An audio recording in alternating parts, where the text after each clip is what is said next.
tere põrandahuvilised! Meil on üks väga kihvt projekt siin lõpetatud ja ennem kui me seda tööd alustasime, nägin ma unenägu. Unenäos ma lendasin pilvede vahel ja mulle lendasid vastu 3 inglit. Ma küsisin inglite käest, kuidas on teie nimed? Nad vastasid lahkelt. Merit, Ave ja Pia. Ma olin väga meelitatud. Küsisin inglite käest, kust te tulete?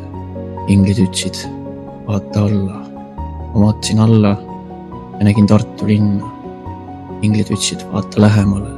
Ma vaatasin veel kord ja ma nägin Tartu linkuna põrandasalongi. Inglid vastasid, sealt me just tulemegi. Me oleme põrandainglid ja me oleme sulle homse objekti peale pannud valmis materjali. Ja samal hetkel inglid haihtusid ja ma ärkasin. Ja see materjal on nüüd siin ilusti paika saanud. 230 lai tammelaud, väga ilus naturaalne, mõned oksakesed. Ja siin oli see projekt veel hull, sellepärast lähme üles, ma näitan teile. Siin olid kliendil väga erilised soovid, aga lõpptulemus fantastiline ja väga omapärane. Klient soovis ka lakkeparketti, miks mitte, teeme ära.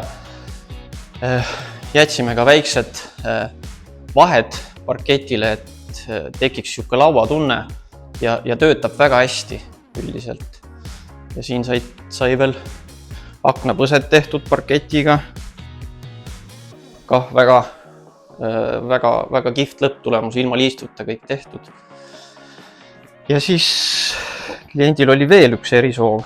Ma ütlesin, hakkasin juba natukene värisema, et vaadates kõik, mis siin teha tuli, et mis siin veel saab olla. Siis meil jäi materjali üle ja klient ütles, et kuule, aga kas me seinaga paneme parketti? Ma ütlesin, et vist ainuke koht veel, kuhu panda ei ole.